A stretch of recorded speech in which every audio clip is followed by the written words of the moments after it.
হাসিনাকে সসম্মানে মর্যাদার সঙ্গে ফিরিয়ে আনা হোক এই দাবিতে আওয়ামী লীগের কর্মী সমর্থকেরা তারা রাস্তায় নামা শুরু করেছেন। তারা এক এক করে রাস্তায় নামছেন, স্লোগান দিচ্ছেন, মিছিল করছেন এবং আজ সেই একই ছবি আওয়ামী লীগের সমর্থনে, শেখ হাসিনার সমর্থনে বিপুল বিশাল মিছিল বৃষ্টি মাথায় নিয়ে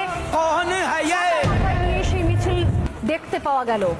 আমি জানি না, হয়তো একটা শ্রেণী মনে করছিলেন যে এরপর আওয়ামী লীগের চ্যাপ্টার ক্লোজ হইল, কিন্তু না, রাজনীতিতে বোধহয় কিছুই শুরু হয় না, কিছুই শেষ হয় না। বিগত দুদিন, প্রথম দিন গতকাল দেখিয়েছিলাম এক্সক্লুসিভ ছবি শুধুমাত্র রিপাবলিক বাংলা, নিয়েও জানি যে বাংলাদেশের একাধিক টেলিভিশন এই ছবি এই মুহূর্তে দেখাচ্ছে না। আর আজ আমি যে ছবি দেখাচ্ছি সেই ছবিও আজকের একের পর এক জায়গা থেকে বাংলাদেশের বিভিন্ন প্রান্ত থেকে মিছিল করছেন আওয়ামী লীগের কর্মী সমর্থকেরা। শেখ হাসিনার সমর্থনে হাজার হাজার মানুষের ভিড় দেখা যায়। বিগত কয়েকদিন ধরে সোশ্যাল মিডিয়া জুড়ে পোস্টের বন্যা বয়ে যাচ্ছে, যা হয়েছে ভুল হয়েছে।